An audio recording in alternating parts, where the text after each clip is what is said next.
The Friendly Ghost.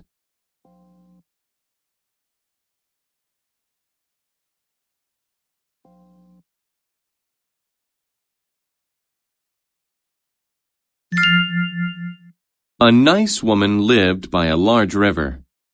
She loved children. She wanted to help them in any way. She loved her community, and everyone in the community loved her. She lived a very long time and became very wise. When she died, she became a ghost. She was dead, but every night she returned to her community. She wanted to help children and not to cause them fright. But she had a scary voice. Children were afraid of her. But the ghost was a good one. She only scared them to help them. One night, some children and a dog were playing by the river.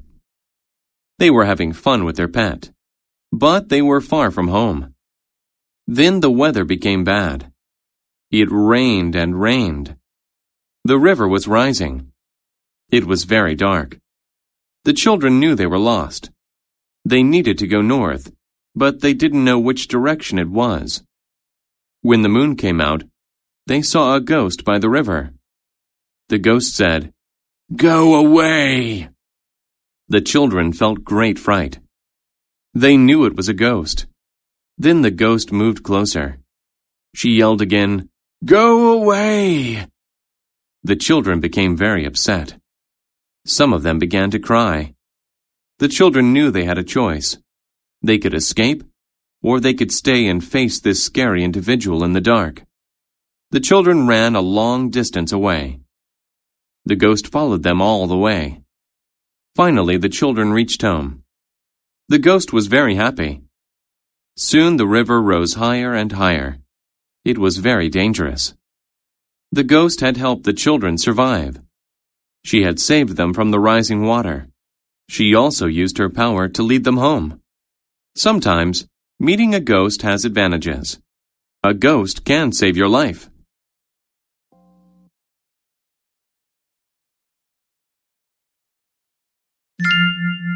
The Best Prince.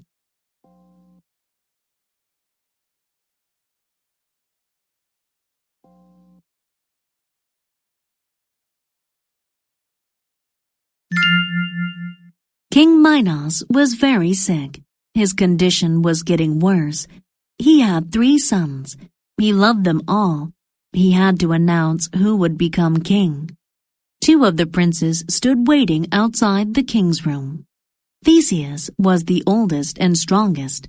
He thought his father would make him king. Peleus, the second son, thought differently. He was an expert with weapons. He thought the king would choose him. "When I'm king," Theseus told Peleus, "I'll let you contribute to the defense of our country. You can lead the army." Peleus became angry. "Father knows I'm famous for my sword skills. He'll make me king." "You?" Theseus yelled. "He won't choose you." "The kingdom is mine," Peleus claimed. "Father will give it to me, or I'll use force to take it." Theseus made a sudden move to take out his sword. Then Peleus did the same. "Beating me will be a challenge," Theseus said. "Fight me now. The winner gets the kingdom." Peleus agreed. King Minos could hear his sons fighting. The youngest son, Jason, stood beside him. He sensed his father's sadness. The king laid his hand flat on Jason's arm. "Your brothers fight too much," the king told him. "I must protect my kingdom from all harm. They'll divide it between them. The people won't know what to do. There'll be war. I can't allow either of them to be king. Therefore, I'm making you king. Your kindness has always made you special. It's the difference between you and your brothers. You can bring peace. They can't." Then the king died. Theseus and Peleus heard that their youngest brother was king. They were surprised. They realized that their fighting was wrong. It had kept them from saying goodbye to their father. They agreed to have Jason as their king. He was the best choice.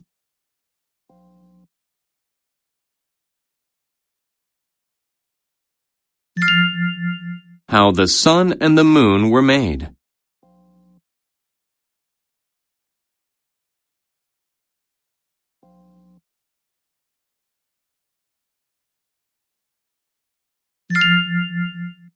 Do you ever wonder where the moon and the sun came from?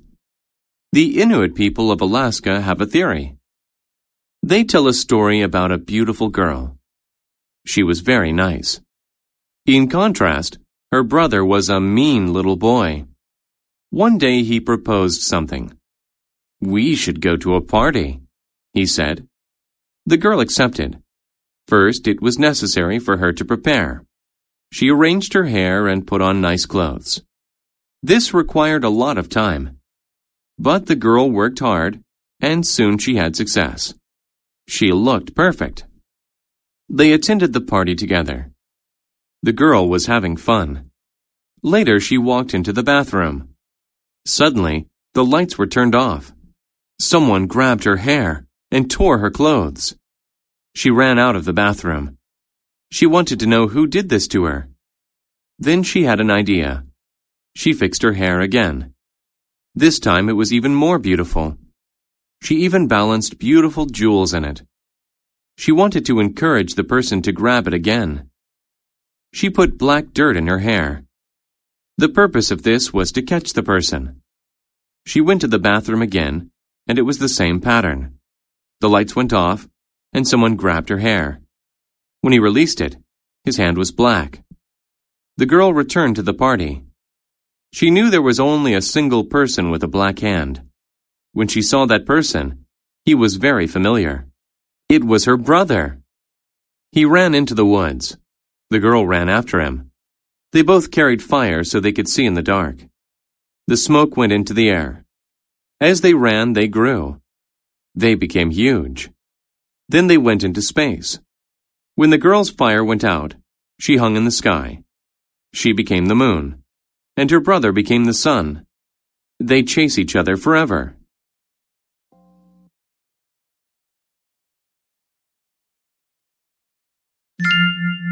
The Starfish.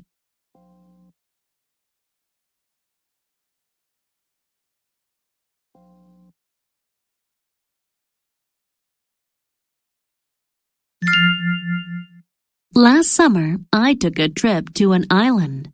I had a lot of fun. I sat and watched the waves and listened to the ocean. I learned to identify birds. I discovered pretty things and enjoyed the taste of new foods. It was a very nice time.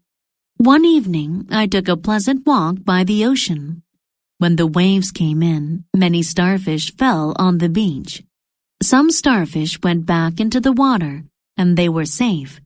But other starfish were still on the sand. They would die if they did not get into the water. There were many starfish on the beach that night. It made me sad, but I knew I could not fix the problem. I stepped very carefully, so I did not damage them. Then I saw a little girl. She was also sad about the starfish. She wanted to prevent all of them from dying. She asked me if I could perhaps help her. "To be frank, I don't think we can do anything," I said. The little girl started to cry. She sat back against a rock and thought for a while. Finally, the emotion was gone. She stopped crying and stood up. Then she picked up a starfish and threw it into the water. "What are you doing?" I asked her. But she did not answer me. She just threw as many starfish as she could. "You cannot save all of them," I said. She stopped to look at me. "No, I cannot save them all," she replied. Then she picked up a very big starfish and said, "But I can save this one." And then she smiled and threw the starfish as far as she could into the ocean.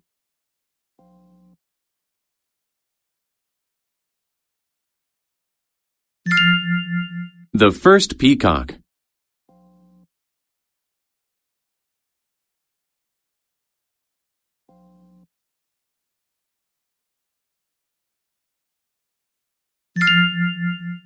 Argos lived in ancient Greece.